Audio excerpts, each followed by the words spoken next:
Okay, let's see whether it is recording. Yeah, seems like. Okay,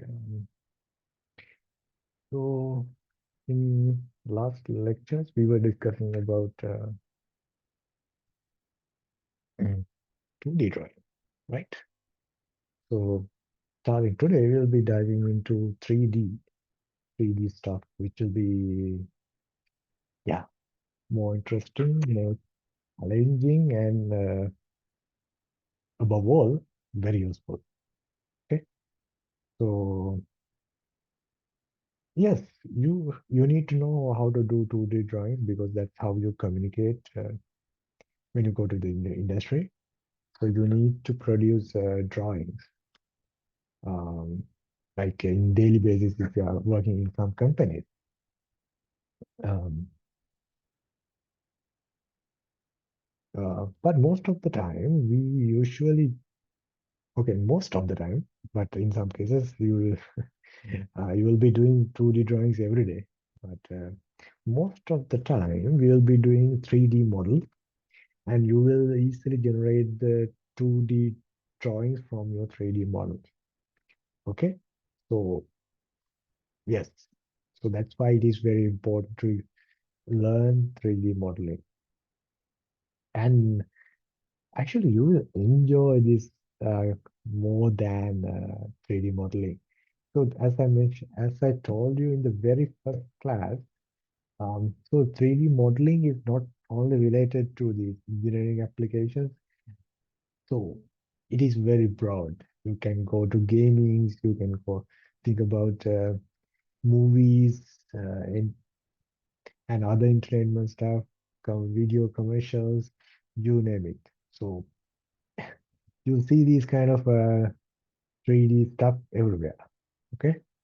So not just only for in 3D modeling. In maybe if you think that engineering is not for you, or maybe you want to switch careers, yes, if you have the skill, you might be able to join different 3D modeling company which is not related to engineering, but maybe gaming. So yes, it's your passion. You can continue it, as I mentioned in the very first class.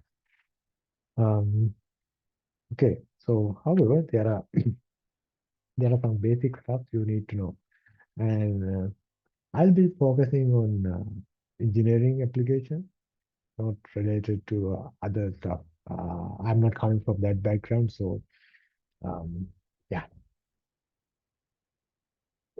Okay, having given you that introduction, let's dive in. So here you have seen this example I showed you in the very first class, so which I did in AutoCAD. Don't forget about these random stuff floating and yeah. So what I did was I created this one in AutoCAD. Then I brought it to Unreal Engine and I showed you in the very first class, but I think it was the projector was not that good. And so here you can do the rendering and like a game you can play. I did something to the lighting, so you can see like there is some fog in the background, and it is like a morning scene. The sun is still rising, and this is that model that I did in AutoCAD. I brought it into Unreal Engine and then Unreal Engine 5.1, and there I applied the landscape. Okay, the trees, the road, the materials, the lighting, everything. So um, yes, so this is done in Unreal Engine. You can do some of this in AutoCAD as well, like the material, lighting, and so forth. But it is not that easy. But when you go to the Unreal Engine, yes, there are a lot of tools, very convenient tools that makes this kind of Uh, team. You can do these kind of things very, very easily. So yeah, give it a try. Uh, it is not that difficult to learn.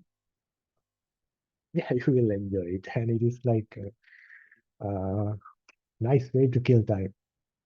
If you don't have anything to do and you are too lazy, fire off the AutoCAD, do the 3D models and bring them to Unreal Engine, and you will you will not get bored. Okay, I can guarantee.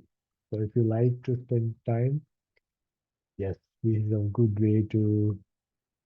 And like, yeah, it will be a nice hobby. That's what I want to highlight. Okay, so my goal is not to teach you Unreal Engine, and I really don't know that much. So I'm an amateur in Unreal Engine. So,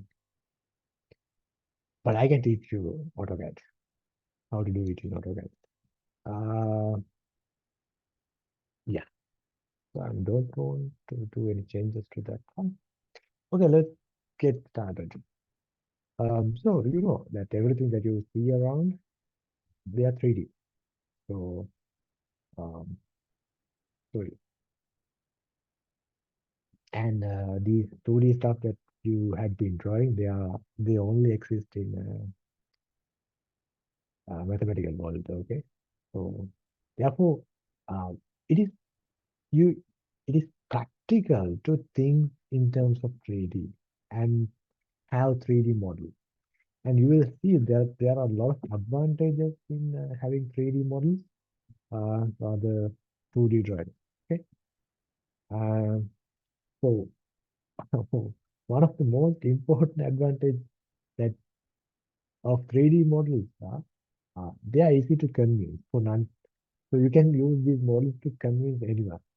And because people will get your concept if it is a 3D model. So you can see, you can rotate the geometry. Let's say you are designing new shoe, uh, yeah, new shoe, or maybe a mobile phone, whatever the product that you are designing, you can easily show the 3D model to your managers and non-technical people, and you can convince them. So that is an advantage. Um,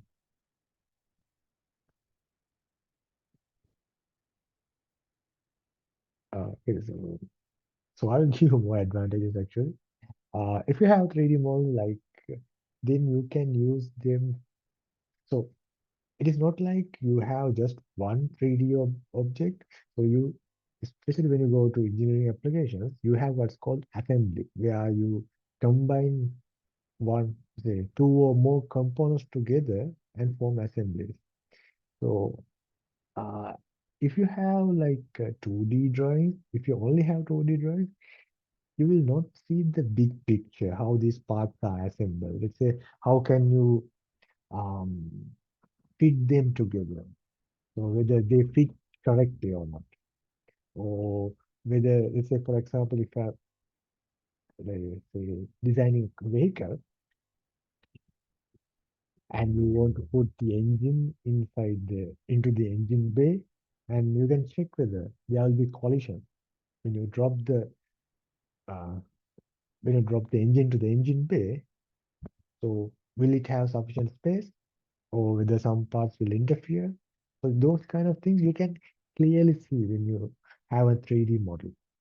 And and one more additional advantage will be you can use something called you can use simulations on 3D models to check whether they are strong enough or they will resonate in the in the operating frequency of the machine, and whether the flow, how the flow is, fluid flow is disturbed by the geometry. So you can do this kind of analysis if you have a 3D model.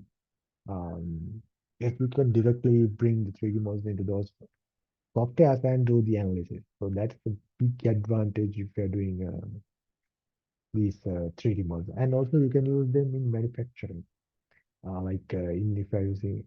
additive manufacturing like 3D printing. You can directly use 3D model and produce um, the components that you need. Um, and also the 2D drawings that we have been working on, they can be easily generated if you have a 3D model. I'll show you how you can generate the 3D drawings, sorry, 2D drawings out of your 3D models. Okay. So and another nice advantage is if I do any changes to the 3D model, the 2D drawings or 2D views will actually get automatically updated. So uh, yeah, that is a big advantage actually. It will save a lot of time. Uh, the and you don't have to worry with the drawings are up to date with the 3D model because they are since they are directly synchronized with the 3D model, it will be automatically updated. So you will do less errors, and yeah, the revisions will go downstream without your intervention. So those are like really very good reasons that you need. That's why uh, have to learn these 3D modeling. Okay, and you can enjoy it.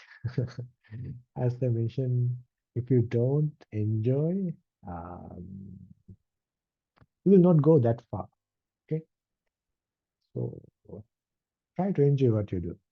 So CAD is another nice way to enjoy the beauty of 3D modeling, I would say.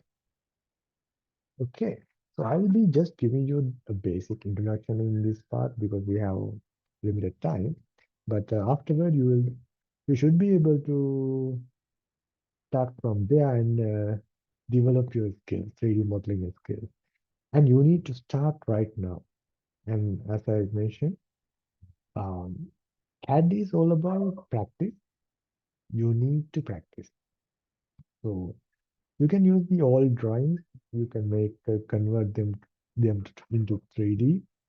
However, you can search online. There are a lot of examples, tons of examples online. You can download these examples and do on your own. So I will not be like chasing you whether you are doing it or not. So it is up to you to do. If you like doing, yes, you can do. If you don't like, yes, it's up to you. I don't. I will not be like pushing stuff onto you. So yeah, you are as adult now. So please think for yourself. Uh, yeah, mentioned about this one. Yes, yeah, I have mentioned about that one. Okay, let's get something clear. Um, so in 2D drawings, in your last in 2D drawing, we use something called this template file to start our 2D drawings. But for 3D stuff, we'll be starting this template file. The difference is there is a 3D after the ISO. Okay, yeah, then you know that it's for 3D modeling. Um, okay, actually, to say something about this, uh, I would say these two are identical, and there is just one, like, couple of settings that is different between these two template files. So it is not wrong if you start from this file. So let's say somehow you accidentally start from this file and you are halfway, then don't worry. So you can continue with this ACAD ISO. So that's completely fine. Okay. So even though I have said you start with 3D, but if you started with ISO, yes, it is. Oh, there's nothing wrong with there. Okay. So don't worry. Um, okay, I will not discuss that. I will discuss it in when I go to the software. Okay, I'll stop the presentation here and jump to AutoCAD. Okay. Um, Let me open back the old template file. Sorry, old model. So this house model. Um, so so here, okay, let me open a drawing as well. Here, um, so I have only the 2D view. You can see only X, Y. But if I go to this drawing, okay, you can see here the X, Y, Z axis. Okay, now you can see it better. So, and I am not like perpendicular to the XY plane. So yeah, looking what's called we are having an isometric view, a 3D view actually. But here, so we are uh, looking at the XY plane. Okay, so that's different. So yeah,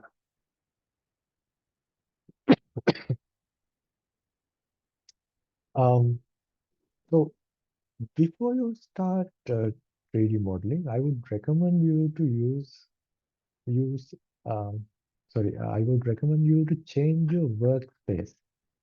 Okay, so there is something called workspace, or what you call working environment. Mm, okay. So this is the working environment. So like say for example, if you want to um, yeah, if you are doing some kind of work, say for example, if you are repairing your vehicle, you need some set of tools. Like, and if you are doing something like let's say stitching some clothes, then you need complete different tools. So in the previous example, to repair your car, you will need like wrenches, torque wrenches. Um, yeah, I can't remember that. And if you are doing like stitching some cloth, then you need like thread, needles, scissors, whatever. I don't know that either. Anyway, so like that case, if you're doing two like that, similar to that, um, if you're doing 2D drawing, you need different set of tools. Like you need the line command, circle command, those stuff. But if you're doing a 3D model, you will need those commands like line, arc, circle, mirror. But on top of that, you will need additional tools. Okay, to get AutoCAD has arranged these additional tools in different environments. So those environments are called as uh, workspaces. Okay, so currently we are in 2D modeling or 2D drafting and annotation workspace. So to change the current working environment, you go down here to the status bar, and here you select a different workspace. Here we have 2D, sorry, drafting and annotation workspace, 3D basics, 3D modeling. And if you want, you can make your custom workspaces. I'm not going to talk about how to make them. You can simply Google that. So there are tons of good videos about creating these workspaces. Okay, so I'm going to shift to the 3D modeling workspace. Now you can see my home tab is different. I have different tabs like solid, surface, mesh, which were not there. And if you want to go back to the original workspace, you simply go to this gear wheel icon and select the drafting and annotation. See? So for the 3D modeling, I'll be using the 3D modeling workspace. Okay. Uh, 3D and basic, yeah, it is fine, but I don't want to go with the basic one. So yeah, I'm going to use the full one, 3D modeling workspace. Okay. So once you go to 3D modeling, you have the 3D tools needed for 3D modeling. So like this, they are organized differently compared to 2D. draft, sorry, compared to the drafting and annotation workspace. Okay, okay. So this is the icon you need to change, or you need to push in order to get the get this pop-up menu.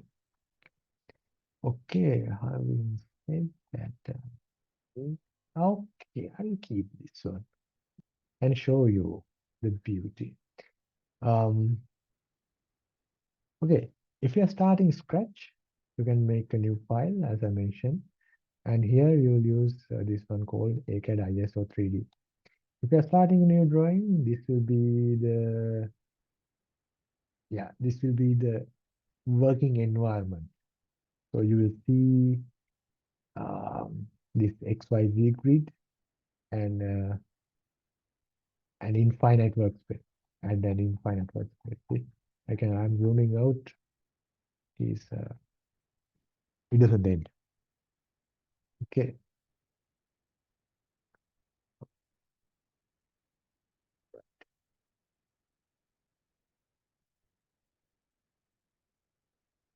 well, let me go back to this house model. When you're working in 3D, so there are a set of tools. Uh, Actually, there are a set of navigation tools that you must know. Okay,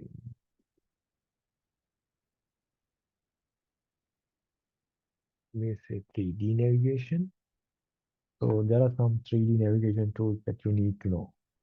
Say, for example, uh, so how do you look at the other side of the model? Or how can I, yeah, see the other side of this window like that?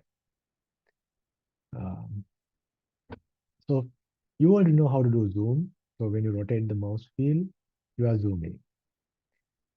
And when you press the wheel, you are panning. And similarly, you can find the tools here. So here we are panning, the hand icon. Now we will be using this one thing called view cube. So view cube is a nice way. So the name is view. So view cube, it provides you uh, uh, easy access to different views. Say, for example, if I want to go to the plan view, then I can simply press the top. So now I am looking at the top view. If I want to go to the back view, then I can click on the back side. So that is the back view of the model. And here I can see the left view, front view, like that. So I can click to the view cube. So here you have this small icon, small arrow. You can click on that. And here also you have these arrows which will rotate the view. Okay. So counterclockwise or clockwise, whatever you want. So a cube is uh, something that you should use when you are when you want to navigate in 3D. Okay. Uh,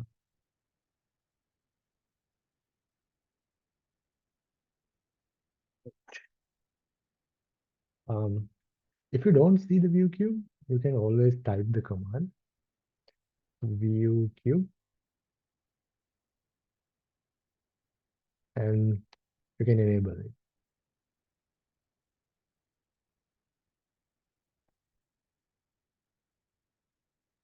Okay. View cube, the default is right. Type on to show that one. If you can't see that, I think you can go to the view. Yeah, here. Another way is you can go to the view tab and here you can enable and disable the view cube. And also you can find the navigation bar. If you don't find it, you can enable it here.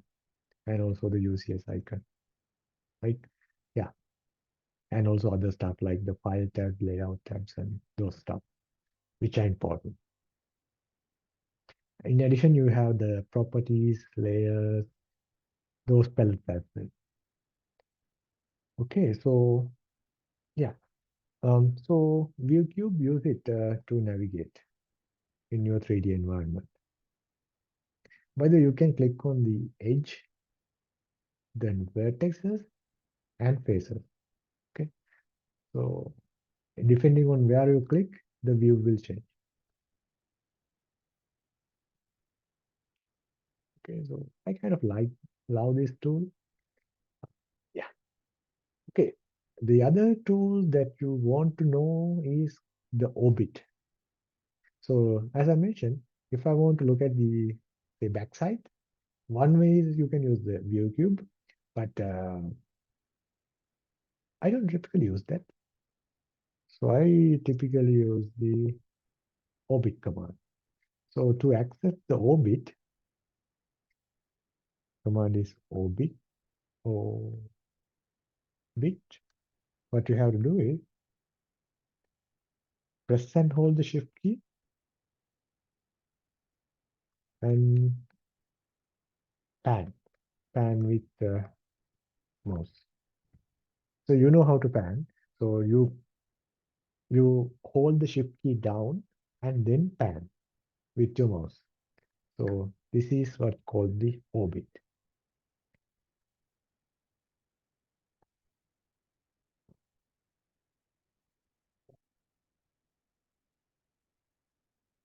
See the navigation. Okay. And that is, yeah, in this model, okay. Yeah, this this is an annoying bug in AutoCAD. So sometimes the navigation bar disappears for some reason, and when you switch tabs, it comes back. I don't know. Maybe this has been fixed in the 2023 version. I don't know. Anyway, so you will see the same command in the navigation bar. So the orbit command. So you can get the tool from the navigation bar as well. Or you can simply press and hold the shift key down and then pan. Or you can take it from the navigation bar. Okay. Either way, it is a must know tool when you're doing 3D. So be yeah, be you should know where to find that command. Oh, by the way, you can type orbit. That will get, that will give you the access to the orbit command as well. Um, Actually, there are different kind of orbits. So I showed you only the orbit command. There is one called free orbit. So uh, so depending on where you click, so it you have like different kind of rotation. Okay? So outside is like rotating normal to the uh, you keep the current plane as it is and you are rotating around that one. If you click inside the big green circle, yeah, it is like normal orbit command. When you go to these four little circles, now you are rotating, okay, around uh, like if I draw axis like this, and you are rotating around that axis now, okay.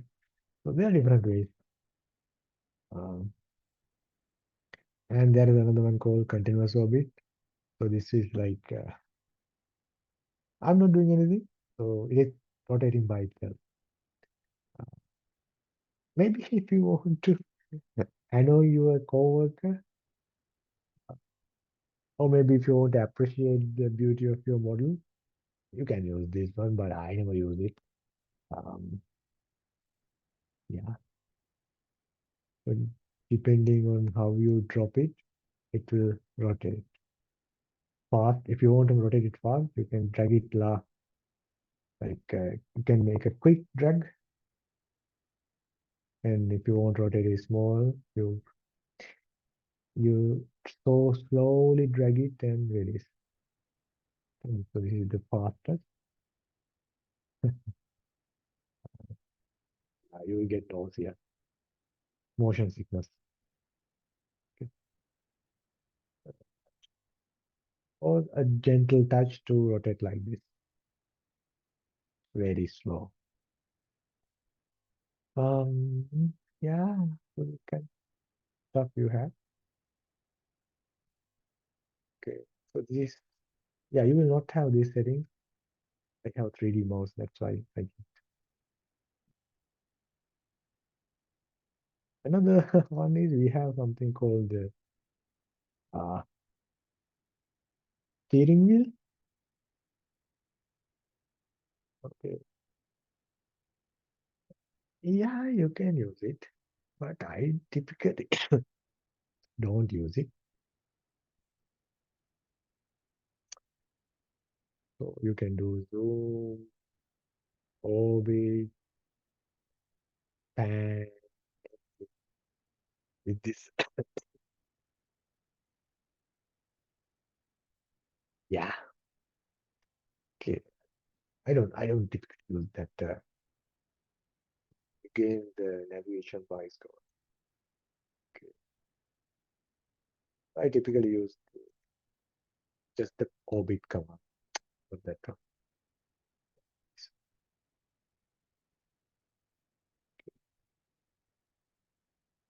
Okay, so those are very important navigation command. Orbit, the view cube. Yeah, be sure to check them out. Okay, right. If you are starting your drawing with that ACAD ISO D dot sorry ACAD ISO 3D.dwt template file, there is a setting that I want you to disable.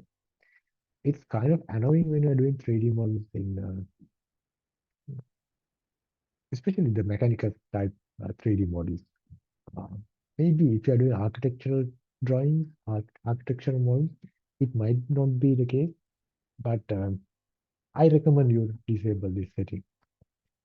So it's called the perspective view. To disable that one, what you do is you type perspective. Yeah, you type the perspective command and okay, set the value to 0. Okay, okay. You set the value to 0. Um, yeah, that's one setting that I recommend. Another setting that I would recommend is go to here and select something like shades of gray. Okay, by default, you will get the realistic one. That is also fine if you have a good computer, but especially if you're running, if you're working in our CAD computer, I don't recommend you to use the realistic setting. It is you have a There'll be a high probability that your machine will get stuck. So I would recommend going with shades of gray. Um, Basically, that will remove any color from your model, any color material. You will get only gray color 3D solid. It is not fun. I mean, it's dull, but your computer will be fast. Um, yeah, you have to compromise between these stuff. Okay, so be sure to change to shades of gray, especially if your machine is not that good. Like if you have say 8 GB RAM, no video card, no video memory. I mean dedicated video memory. That means a graphic card basically. And, especially if you are running on old generation computers. But in my case, I have about 32 GB RAM. Sorry, yeah, 32 GB RAM, and like it is a 8 core CPU, and I have dedicated graphic. So in my case, it is not a problem, but in your case, it can be a problem. So that's why I recommend you to change to shades of shades with sorry, yeah, shaded of gray, not the other one.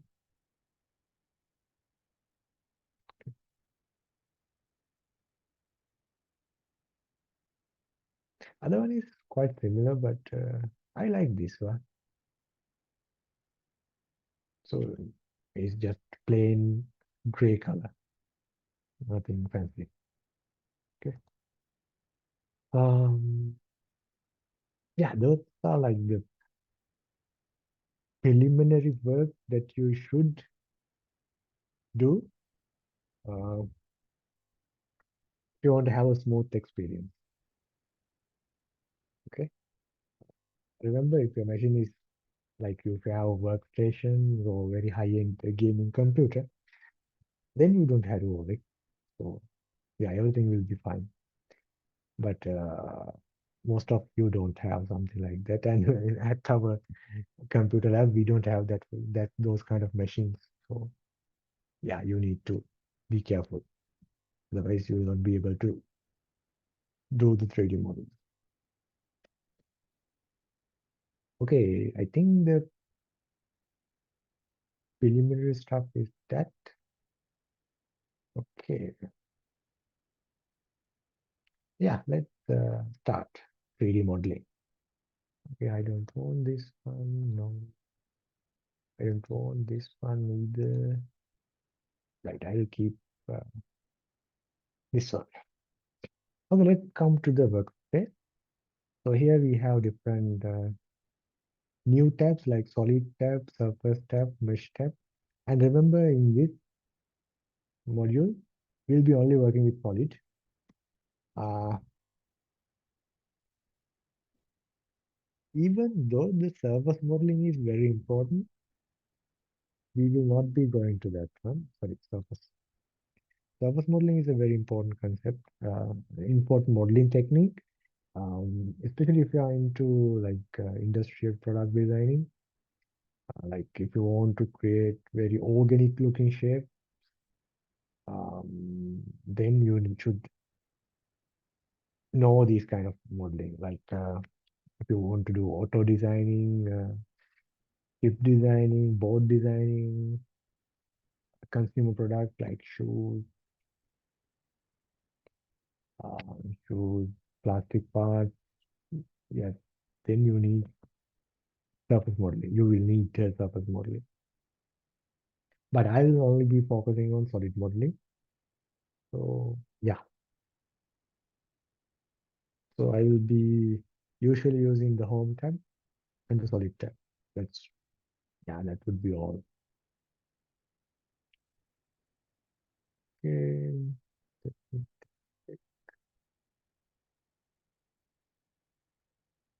Okay, let's see what we have. Um, so there are a couple of like four basic 3D modeling commands that you need to know. So they are not difficult. So there are four 3D modeling commands.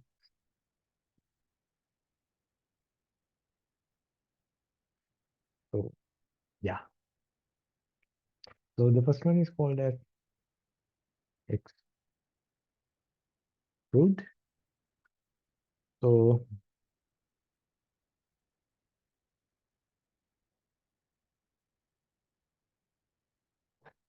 yeah, let's see what is extrusion. So, so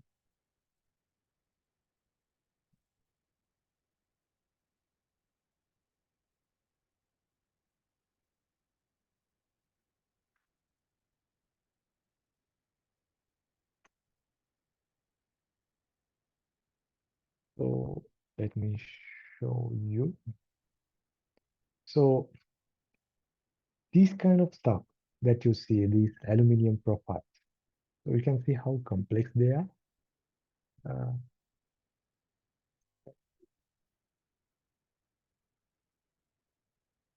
yeah, let me zoom in. So you can see these cross section, these profiles or these members, you can say beams as well. So these beams, they have like uh, um, they have one important property that they have constant cross section. The see, so the pattern can be the cross section can be complex, but it is the same cross section throughout the beam. So you have the same cross section. If you have something like that, if you have a section of a component which have a uniform cross section, then you can use the extrude command to generate that one. Actually, this is a manufacturing technique. Some of you should be familiar. Uh, what happens is the molten metal, or like in some cases plastic, is pushed through like a die where they have the cross section. So you are pushing material through that hole, and the output will look like yeah, whatever the hole you are using. I haven't enabled the sound. Yeah, you can go search this one. So this is not the like a cold extrusion method. Same thing. Ah, string hopper making. Yeah, that is a good example of extrusion. So here the metal is not heated. I mean, it is not liquid form, but instead you can do this kind of stuff for soft metal like aluminium, but not with very hard material. Um, they have an animation.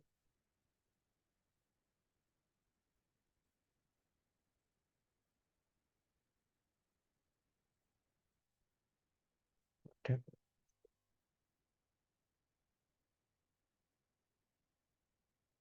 Yeah, they are pushing the material here, and it is coming out of this nozzle water. Uh, yep. Yeah, that is the basic extrusion manufacturing process. So how can you do it in AutoCAD? Let's go explore that. Um, so in order to do the extrusion, what you need is the cross section. Say for example, okay, let's use this cross section, or maybe this one. I mean this one. It it is not simple. Let me try to draw it very quickly. Command. And it's better that you have layers. So let me create a new one. I will use layer 4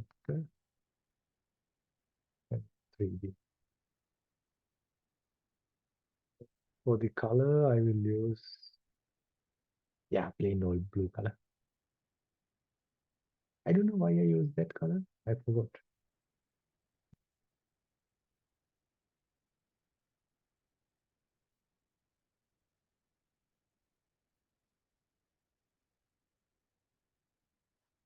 Right, let's take the line color. Turn on auto. Wait,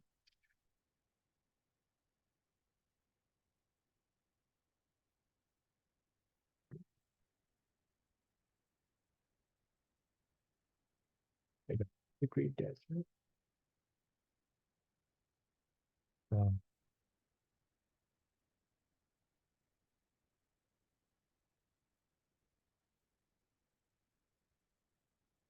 I don't know whether exactly this is the same thing.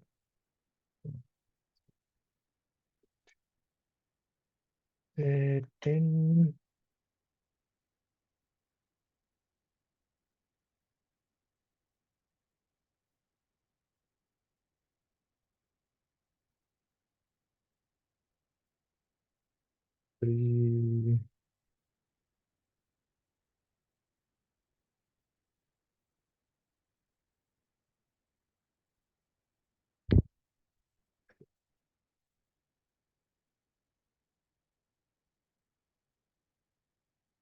me n equals tracking like mirror.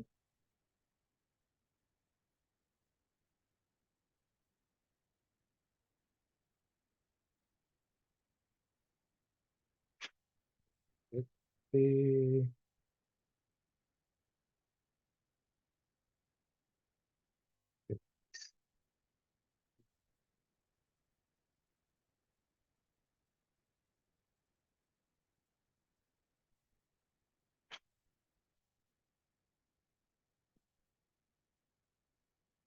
so I will show you sometimes this extrusion might fail and why that fail and what you should do if you see that is failing. Oh, actually, I cannot do that. Okay, I will not be able to do this very complex shape. Uh,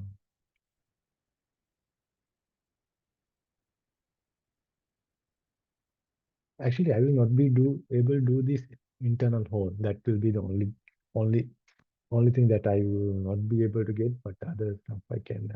Yeah, it is okay. Okay, let's try that.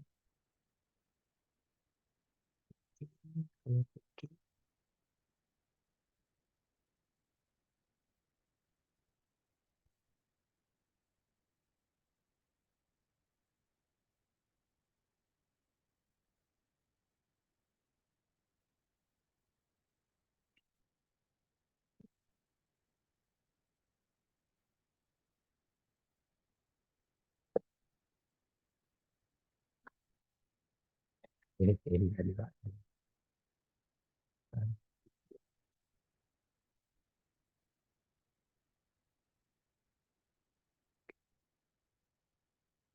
So this is not the best way to model this shape. So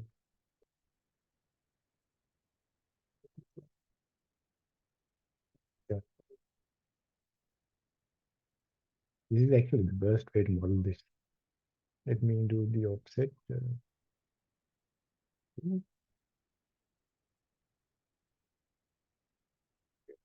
And and shape.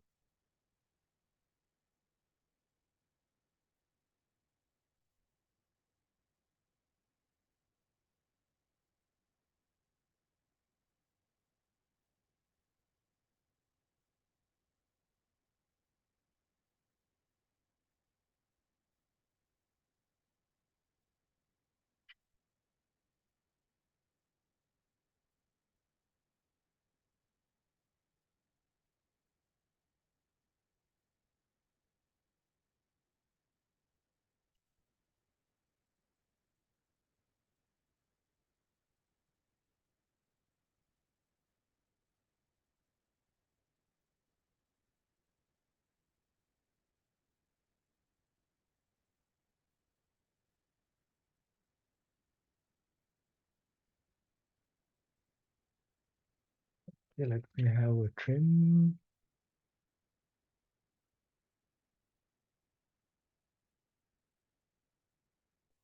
Right. So this would be the profile. As I mentioned, I would not be able to show you the whole. Uh, so that will be a different topic actually. Uh, yeah. Okay. So this is the cross section of the profile. So as I mentioned, the extrusion will give you a uniform cross section, objective uniform cross section. Um, yeah. The cross section can be like the size can change, but the shape should remain the same. I mean, like let's say if we, yeah, I will explain it with an example. It would, yeah, it will not make much sense just to say about that. Okay, so the extrude command is very simple. Um, Let me show you. So you take the extrude, you go to Home tab, and there you find the extrude command. So you select the cross section, and remember this will fail. So this will not give me what I need. Actually, I need a solid extrusion like this profile. But if I do the extrusion, it will give me something completely different. So these things you should be aware. That's why I'm showing you showing you where it can go wrong. Okay. Then when you see that kind of mistake, you know how to correct that thing, that mistake. Okay. So I press enter and okay, it is asking for the height. Let's say 100 millimeters. Okay, let's say 200 millimeters. Yeah, let me pan. So it's kind of looks okay, and you might think, everything seems to be fine. You have the shape you want, but if I zoom in, you will see it is like there is no material inside. It is a hollow thing.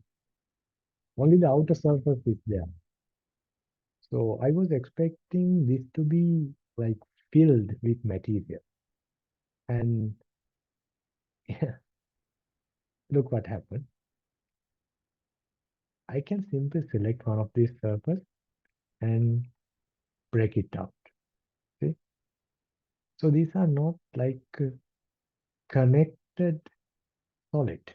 So these are like isolated faces. See?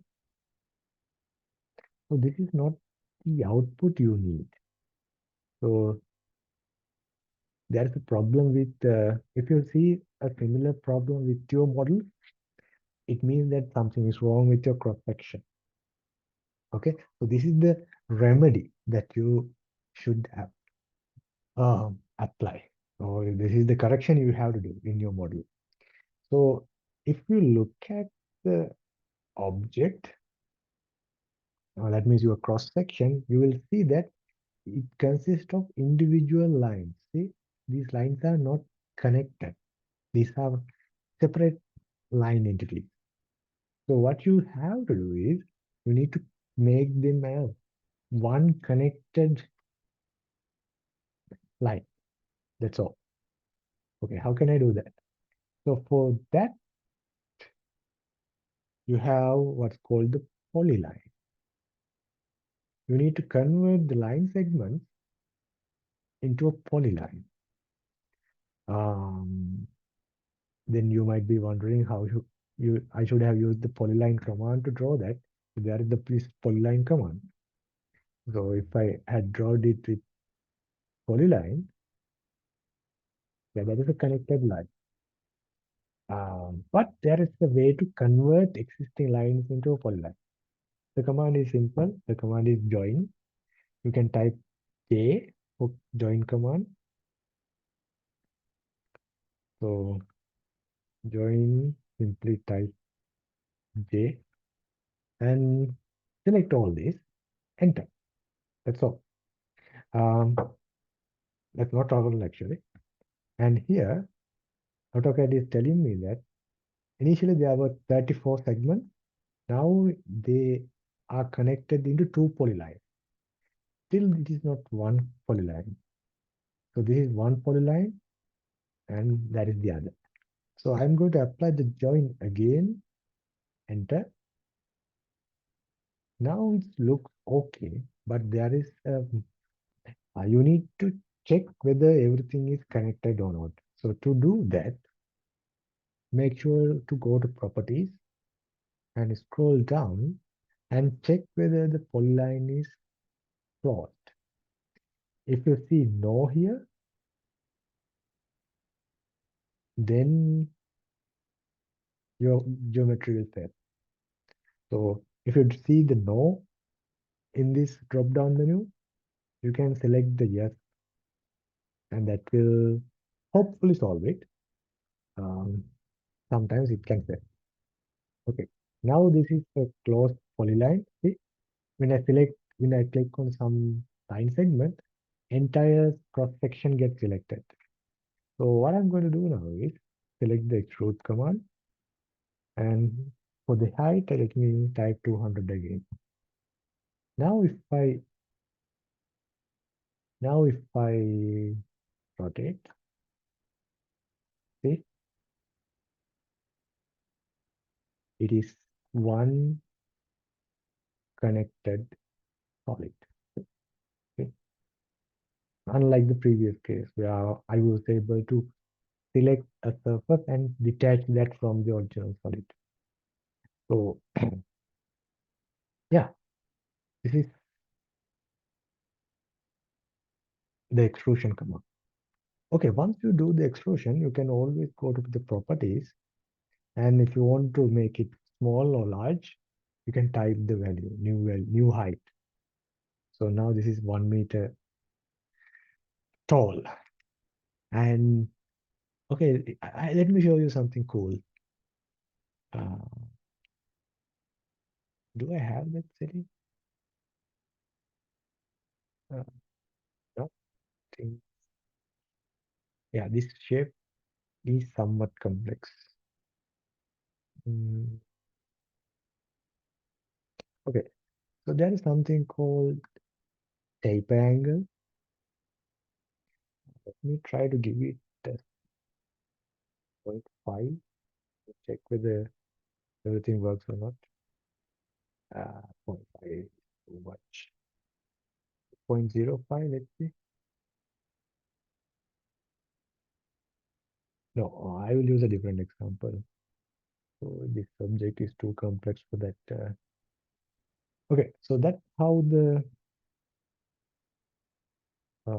extrusion command works.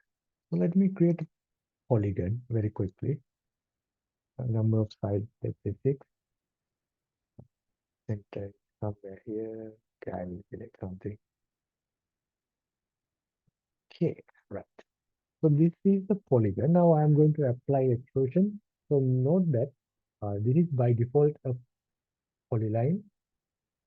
Okay, and it is the closed polyline. So here you can see it is closed. So I don't have to worry.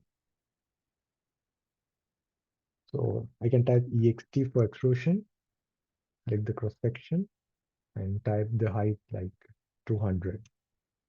Okay, so let me isolate this one. Right click, isolate, so that I am focusing only on that object.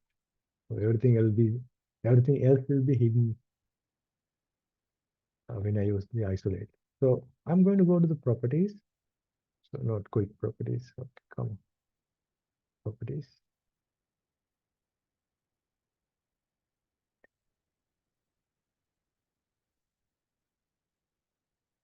And here, so you have something called taper angle. So what you can do is you can apply something like 1 degree taper angle. So see, now the cross section is not uniform. It changes with the height. See, whether you can use like 2 or 5 degrees, and you will be able to make a very sharp edge, like like a pyramid shape,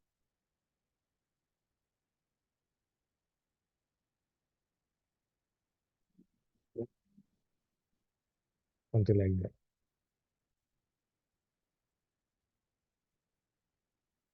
Okay, so that is how the taper angle work. So it simply applies a taper. Um,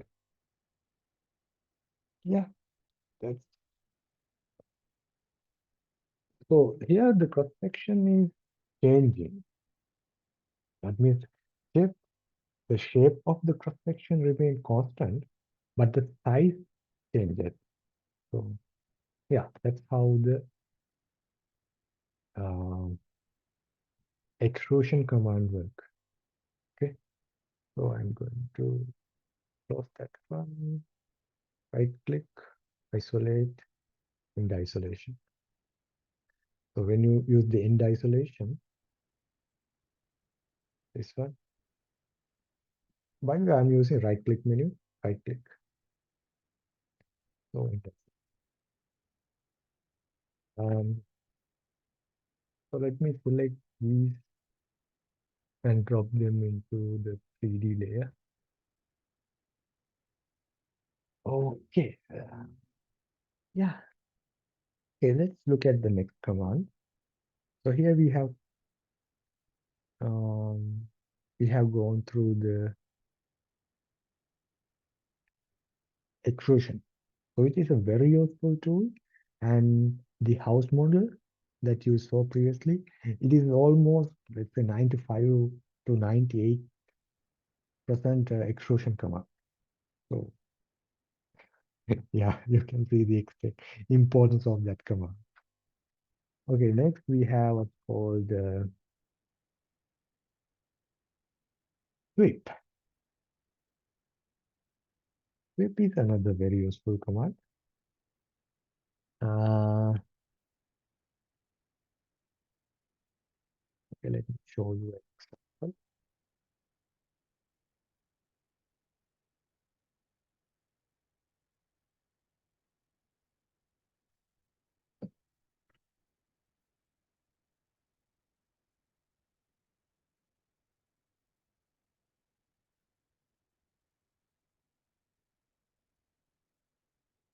So I hope you have seen this one called uh, a tool called Allen key. Um, like it's a very simple tool. It is like a hexagonal shape. Okay. So cross section is the same, but there's like a 90 degrees angle here. So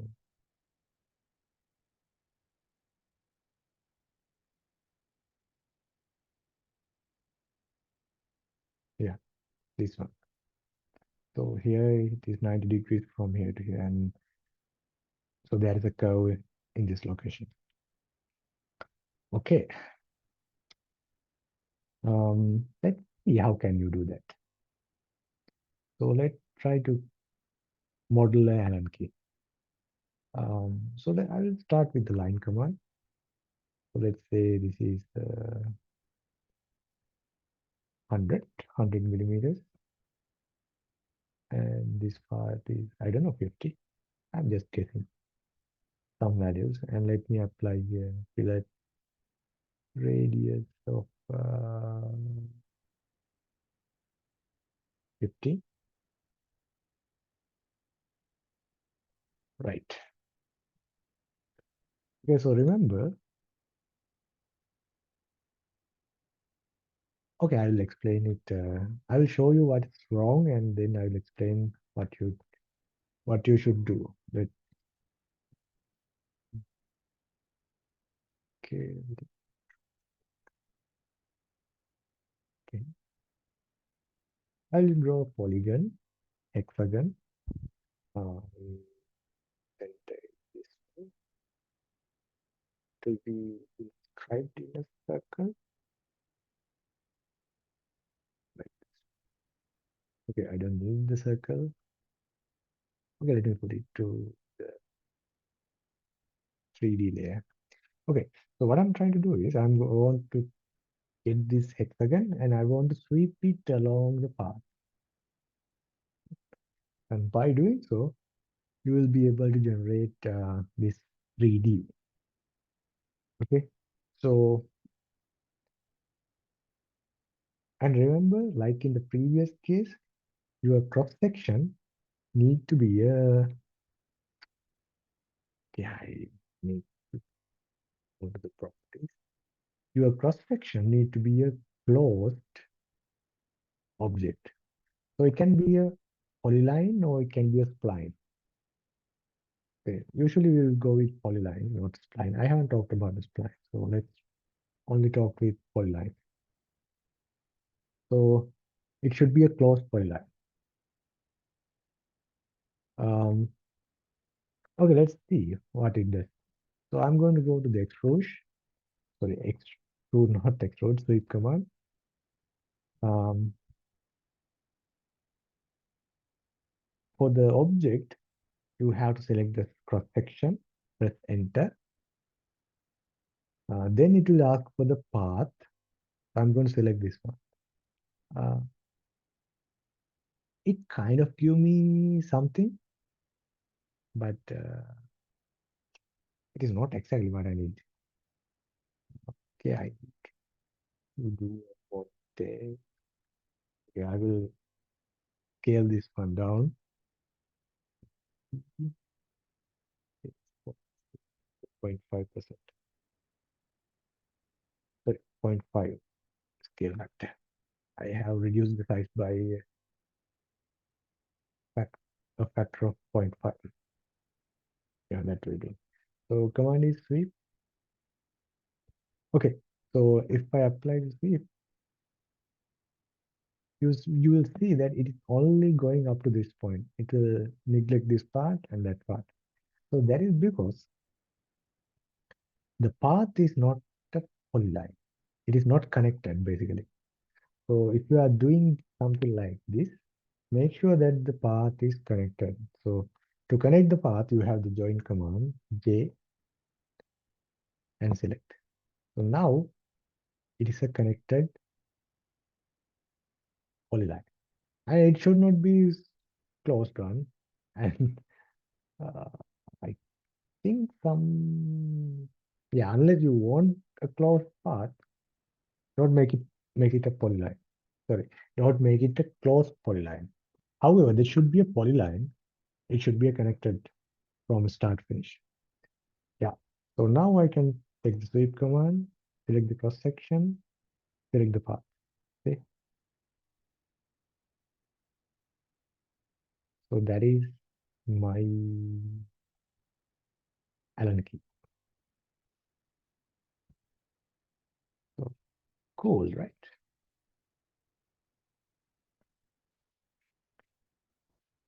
So okay. But after you finish the object, you can go to the properties, and there is something like the scale along the path. You can play with them. Like if I want the end to be smaller than the start, I can type smaller value at the end. So it is like 0.1. Now it is scaling while it is sweeping. If you need something like that, yeah, this is the setting. If you want it like a very pointy, you can type something like this. Uh, you can't,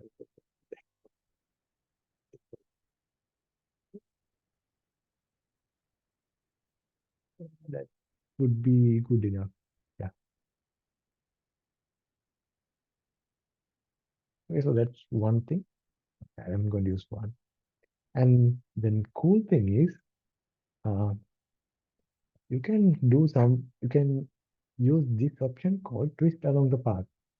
When you are applying a twist, let me show you the output and then discuss what is this one. Let's put the market rotation. So let me type 360. So what is happening now? The cross section is rotating around this path as it travels through this section. So 360 means it is a 360 degrees. Like if I type 0, no rotation. If I type 360, it is one full rotation. And you can type 720 for two rotation and so on and so forth. So if you want to make some complex shape like that, yes, we can make a sweep, then apply rotation. So yes, you have that nice option.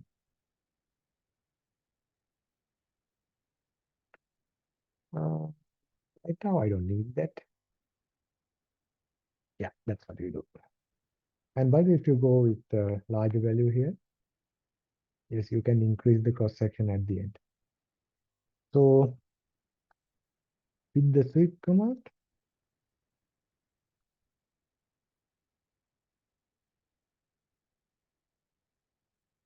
okay, in the sweep command, make sure that the cross section. Section is a polyline. Okay, closed polyline, and also the path is a polyline. Um, I am not sure whether this will work. Let me try.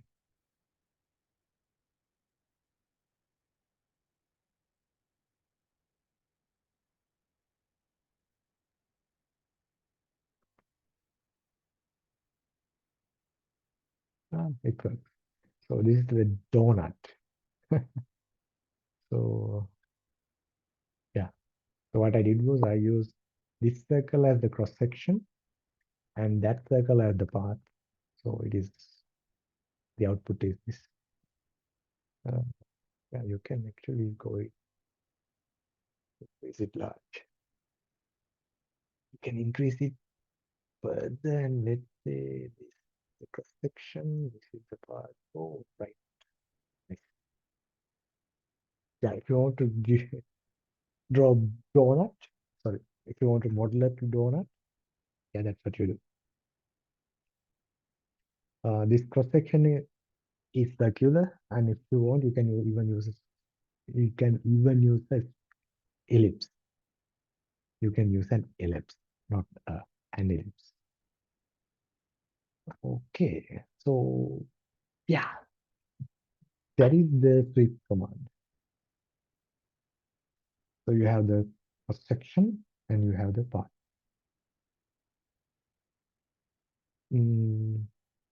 Okay, okay. There are a lot of applications of sweep. Say for example, like pipe.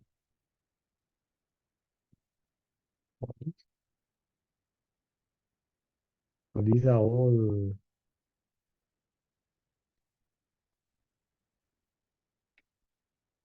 done with sweeps. Okay, without the flanges. The flanges are extruded. So while there are different tools, different applications where this is um, automated process, but in AutoCAD you need to model it one by one, so which is not the best thing. But yeah, for you, since you're learning, you can model it everything by yourself.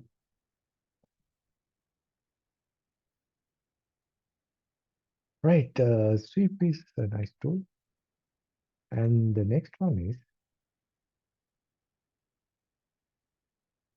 revolve, and this tool is one of my favorite.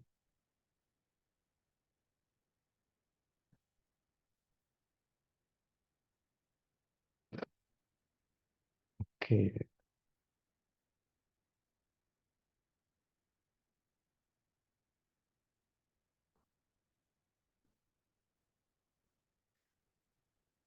so this is the classic example I usually take.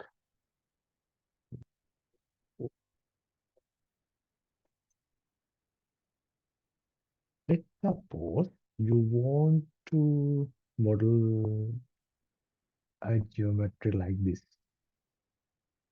Okay. Yeah, any of them. This shape, this shape, or maybe let me any other value. Any of them.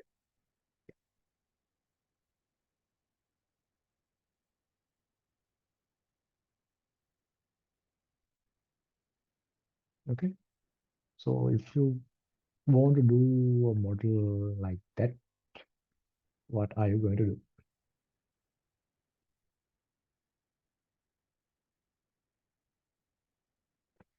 And if I tell you, okay, if I tell you that there is a similarity between extrusion and sweep and revolve. Sorry. Um,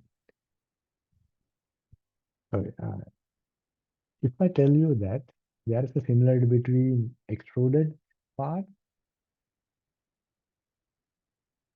swept part, and this one, will you believe me?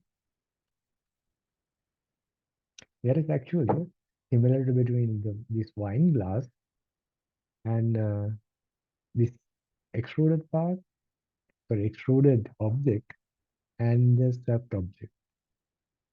The similarity is they have a the cross section is uniform,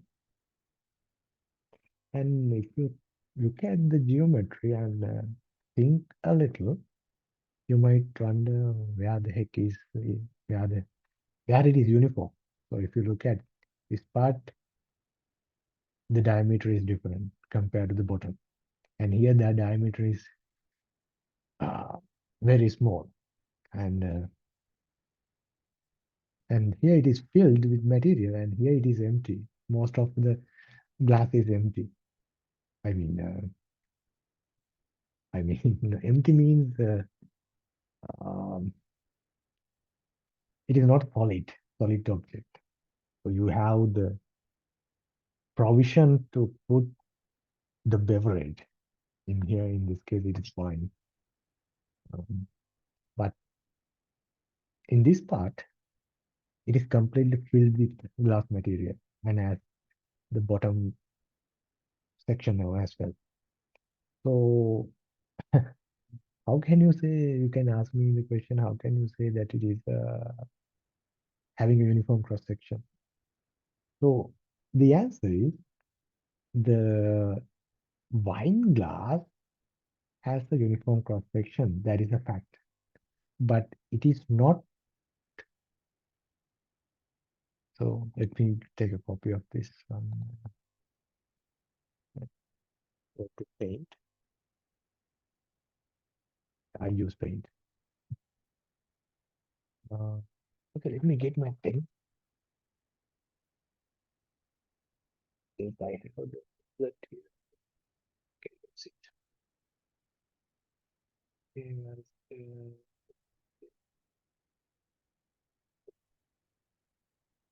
the thing was, you were cutting, you were cutting the wine glass using planes like this, which is perpendicular to axis. So that is so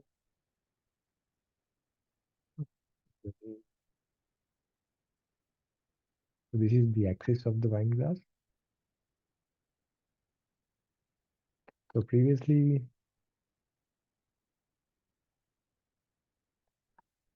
so we were taking. Oh,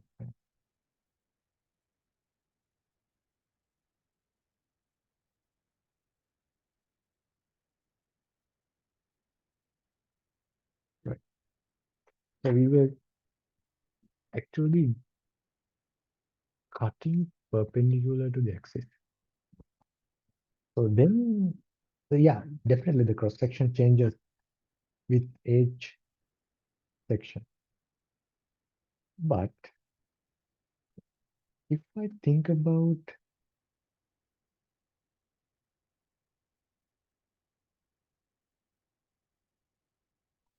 this cross section, okay, now, yeah, let me trace the cross section. If I think about this cross section,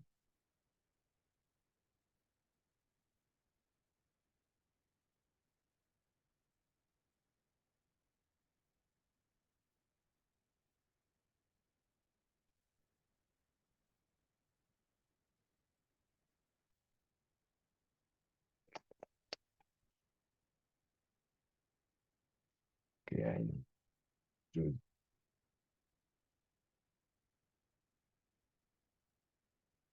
the bottom part is difficult because I am going out of the tablet. Right.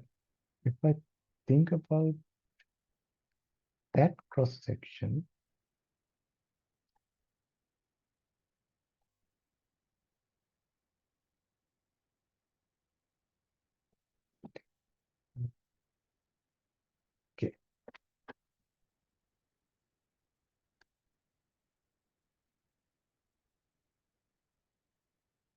So, so now this case, we are cutting through a, okay, let me use a blue color.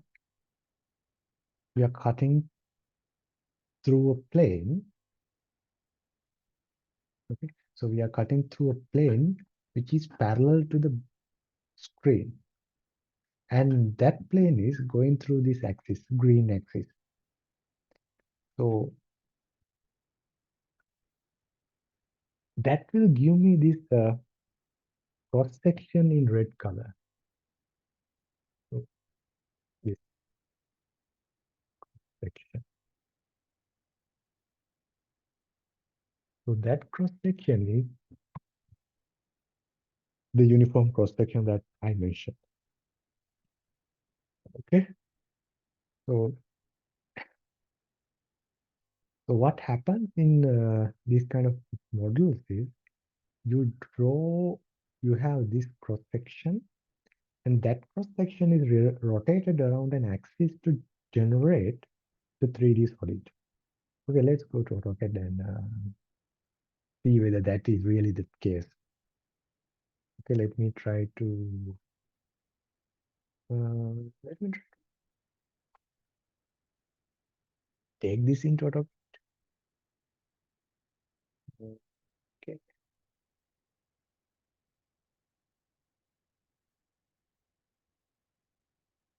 I'm not sure how tall is that. Probably 120, maybe 140. Okay, let me.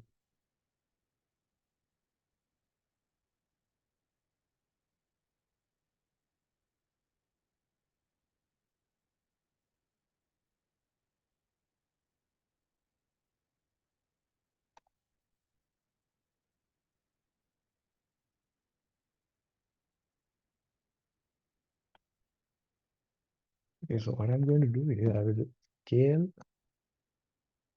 the shape. This would be the base point, and I will use a reference, and the new length of that reference is, let's say, 150. Okay, that means this image, um, the length of this image from here to there is 150. Yeah, it's a technique you can use. So what I'm going to do now is I'm going to use the arc command. The problem with these images is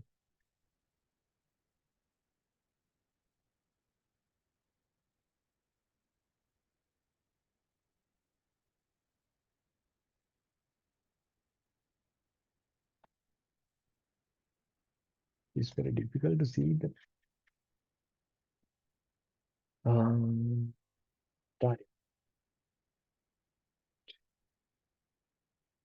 Okay,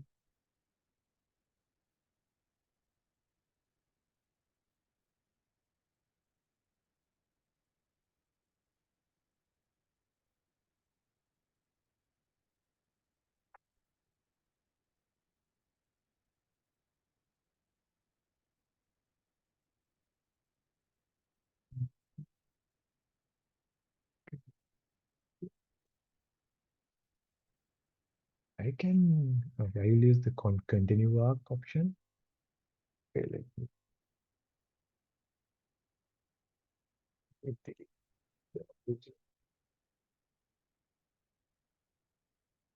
arc, follow the, it is better.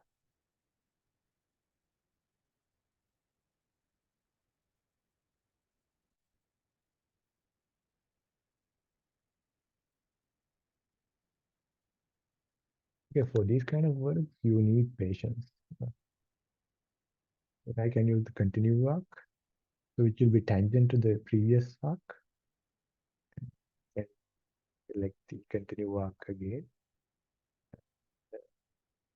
Do it a couple of times so that I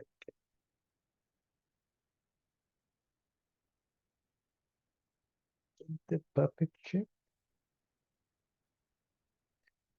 Actually, there is a command called splines, which is uh, kind of ideal for this kind, but I want to stay away from the spline command because it has some other drawbacks. Okay, probably,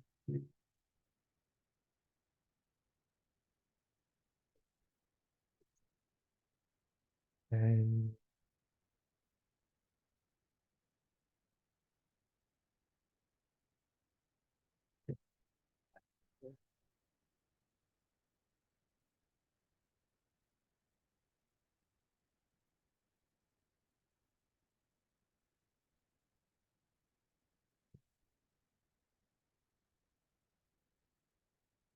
ah man, I made a mistake.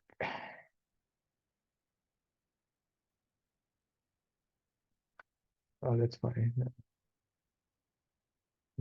What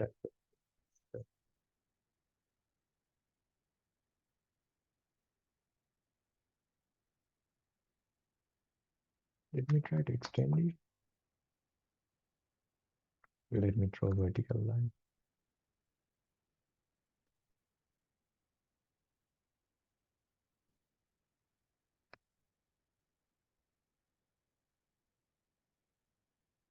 Okay, that would be enough. So I will hide the object, and here I'm going to apply a trim here. Okay, have the basic shape. Take the line command, trim. Okay, let me bring back the image. Definition. Let me.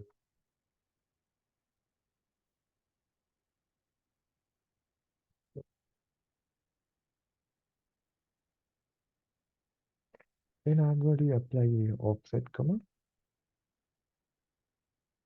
Uh, maybe like 2 millimeter thickness.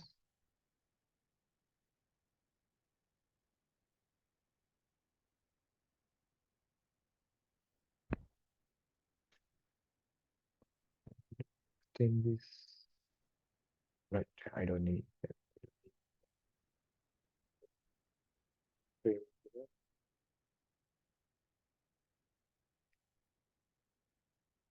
Okay, so this will be my cross section.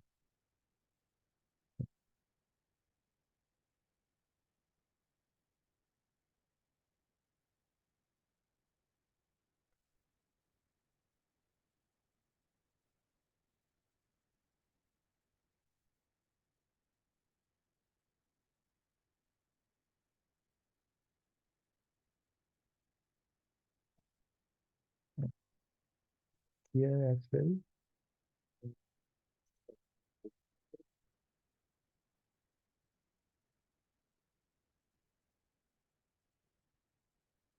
And let me trim this part. Yeah, that would be my cross section. So what you should remember is you need to have a closed object. So that is true for the revolve command as well. So revolve, before that I'm going to use the join command, enter. So let's see whether I have a IRC is not closed. So I'm going to join again. Now it is a closed polyline. So that is okay. Now I can take the revolve, or you can go here and take the revolve command. Enter. Okay. So what you are doing is, so you take this cross section and you are rotating around this axis. So that's basically what the revolve command is doing. I'm going to take a copy of this one.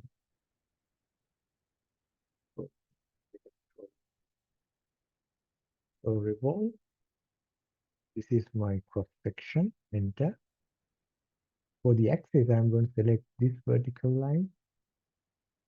And for the angle of revolution, so I'm going to type 360, or you can simply press enter because the default is here. So that is the revolved geometry. Okay. So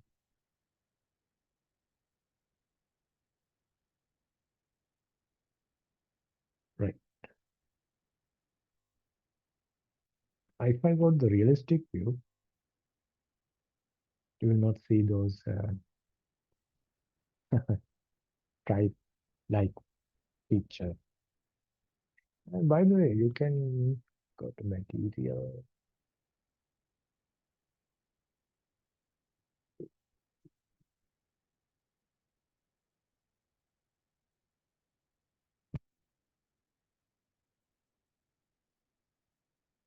This is like a red glass material. Uh, the cross section is not that nice. The problem is, I think, here it is flat. Should be more or less curved. Uh, yeah, you know how to do that.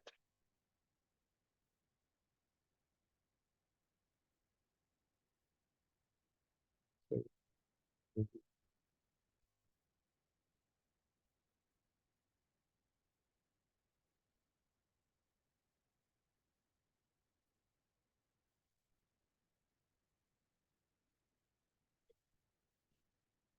you may be able to play around a little bit and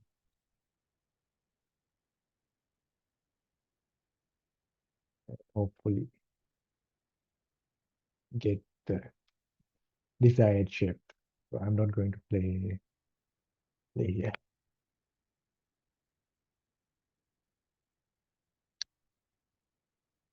Um, yeah. So the revolve is basically you have a cross section and you revolve that around an axis. Okay. Um, so the revolve can sometimes fail. Say for example, if I try to revolve the cross section about this axis, so then yeah, there is an error. So so this tells you that AutoCAD is actually showing you the actually giving you what is the problem is. It tells you the problem. The reason the revolve failed was this axis is intersecting with the cross section. So if it was somewhere like this will work. Revolve.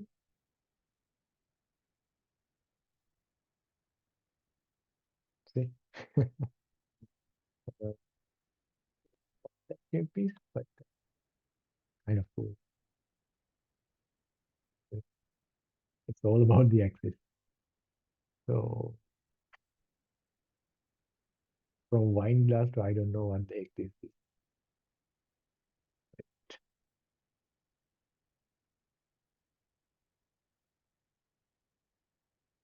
So make sure that your axis does not intersect with the cross section. So this will produce an invalid object in AutoCAD. By the way, if you really want to do that, what you can do is you break the cross section into two parts and then revolve the upper part separately and revolve the lower part separately. So that is an option you have. But if you need that kind of object, I don't know. By the way, once you revolve it, you can go to properties and there you can change the angle of rotation if you need. Say for example, say 180. Let me go to shades of gray.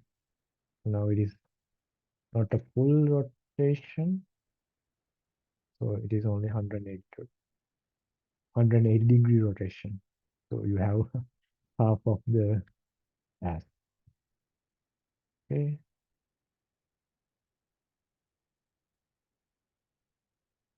Uh, yeah, that is how the basic 3D modeling commands work. So now your exercise is, sure, there is a command which I haven't talked. Loft I will discuss in the next lecture. Loft. Um, what you should do is when you see an object, so take any object in your kitchen, your study table, wherever you are. When you are traveling, you can take any example. Okay,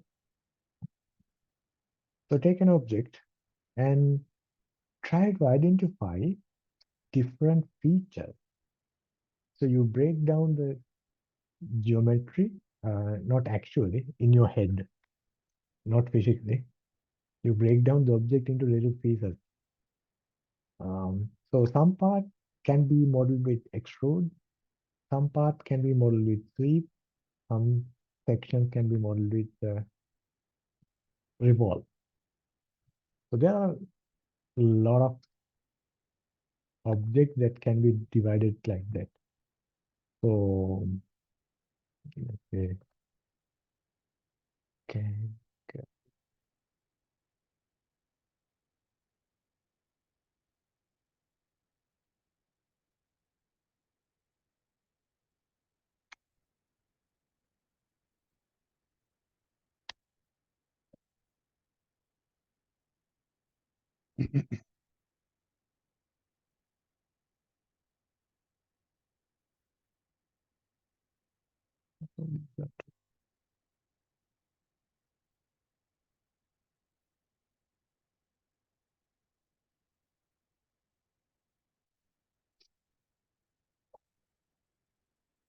Okay, let's take this one. So this part, oh sorry, let's say this cam part, that is one extrusion, and this is also an extrusion. So this, forget about the holes. This thing is a revolve. So like in the wine glass, you draw the cross section, revolve it around this axis. Yes, you have the shape. So like that, you imagine what are the different modeling tools, and that is a good exercise if you want to really practice CAD, 3D modeling, not CAD. CAD is broad.